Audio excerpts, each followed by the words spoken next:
Olá pessoal, nós iniciamos esta apresentação falando sobre as contraposições entre o século XIX e o século XX, que são as transformações da filosofia contemporânea.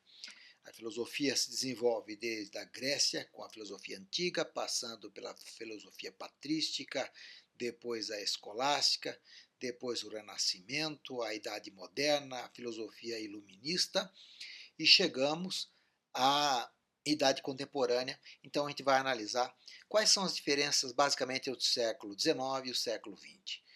Aqui nós temos um pequeno resumo que percebemos que o século XIX é o século do otimismo, aonde a filosofia e a ciência é entendido como um grande instrumento da solução dos problemas, né? E no século XX há um pessimismo por conta das guerras, do totalitarismo, dominação da Europa no colonialismo africano, asiático, etc., a devastação, a poluição, bomba atômica, etc. Nesse momento nós temos uma filosofia, uma ciência mais crítica. No final dos anos 70, 1970, surge o que é chamado de pós-modernidade. Por conta da evolução dos meios eletrônicos, da comunicação fácil, surge uma, uma dúvida se a razão é capaz de conhecer a verdade e levar para o progresso, um mundo seguro. Então, a pós-modernidade vai questionar o século XIX e também o século XX. Então, no final, a gente vai analisar também, fazendo uma avaliação além do pós-modernismo, que nós devemos colocar a razão ainda para funcionar. A filosofia deve novamente indagar. Então, no século XIX, otimismo, progresso, evolução, civilização. Século XX, guerra, devastação, pessimismo. Pós-modernidade, cada um por si, dificuldade de ver a razão e as saídas utópicas acontecer. Além da pós-modernidade, nós devemos continuar apostando na razão, na evolução da capacidade racional das pessoas. Vamos lá então, retomando detalhes dessa explanação.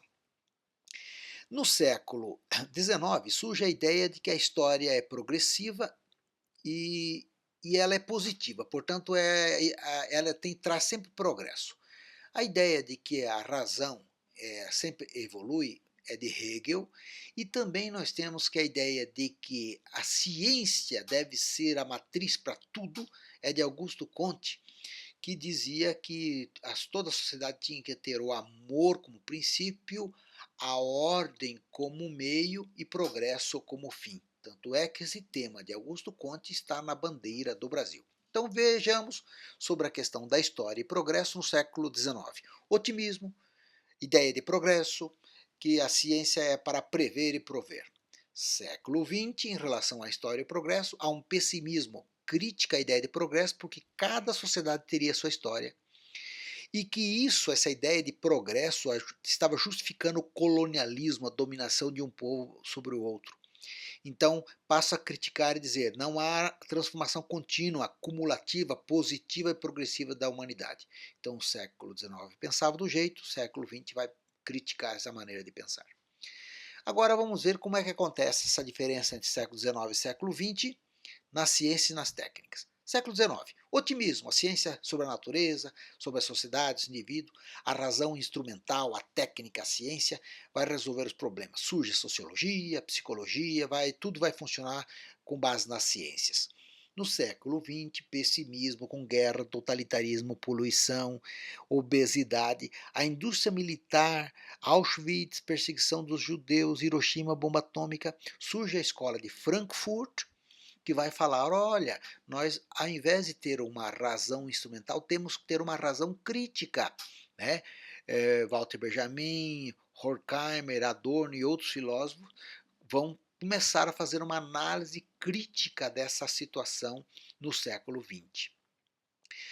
Qual a diferença do século XIX e XX em relação aos ideais políticos? O século XIX, a filosofia apostou nos ideais políticos revolucionários, nova sociedade, seja ela liberal, seja ela socialista ou comunista, a nova sociedade.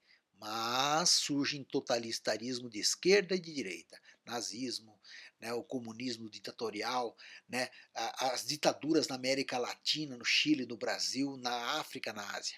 Então, o século XX, a filosofia passou a ser pessimista com relação à capacidade racional na política. Na cultura, século XIX, a filosofia descobre a cultura, seres culturais que transformam a natureza. Alguns acham que a cultura ela é progressiva, tem cultura superior, por exemplo, a Europa tinha cultura superior que da América, que é superior que a África e assim por diante. Outros vão dizer que era uma cultura são muito particulares, muito ligada à tradição. Século XX, começam a perceber que a história e as culturas são descontínuas. Cada povo, cada região tem sua cultura. É plural, a cultura é plural. Cada povo tem um jeito de se relacionar com o tempo e com as técnicas, com o meio ambiente. Então, o presente estaria voltado para o futuro e não para o passado, como se diria aqui nessa ideia anterior. Então, sempre pensar que a cultura é para o futuro que cada um constrói.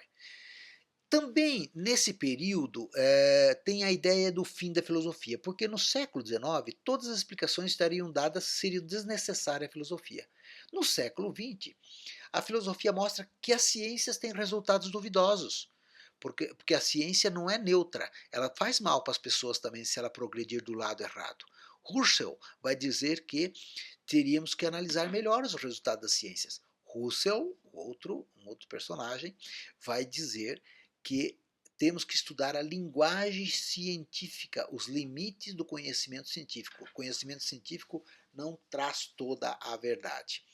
Também vamos entender que nesse período há uma discussão sobre os limites da razão. Então, no século XIX, otimismo filosófico, a razão conheceria a realidade e as ações humanas. No século XX surge Marx dizendo que as condições de quem domina quem domina a sociedade ou a classe dominante diz o que é a vontade e transforma essas vontades em ideias. Então nós temos ideologia que domina e a pessoa não pensa livremente, porque ela é dominada pelas ideias dos outros.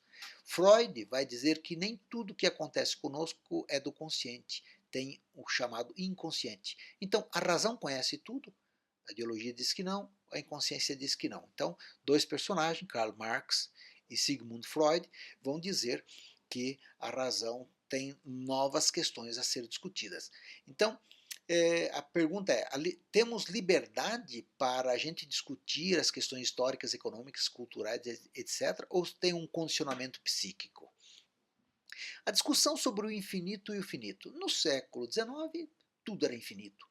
A natureza, o Deus eterno, o desenvolvimento era pleno, a totalidade infinita da qual o homem faz parte. No século XX, começa a ter a ideia de que tudo é finito. Quando morre, tudo se acaba. Surge a teoria do existencialismo. Viver uma vida plena. O importante é a vida aqui na Terra. E aí também não teria sentido fazer uma luta política, uma sociedade melhor para o futuro. Então tem essa desconfiança. E também surge na antropologia a ideia de que cada lugar tem uma diferença, as diferenças das pessoas, diferenças das ciências. Então, nós temos aí nesse período o existencialismo, que é pensar no momento presente que estamos vivendo e as diferenças das pessoas para que as pessoas sejam felizes agora. Né? Então, esse embate entre o século XIX e o século XX vai gerar uma série de dúvidas. Essas dúvidas vão impactar numa nova etapa de pensamento filosófico chamado pós-modernismo. Então, contra esse embate entre os otimistas do século XIX e os céticos, pessimistas do século XX, vêm as ideias pós-modernas que nós discutiremos numa próxima oportunidade. Muito obrigado a todos e até lá.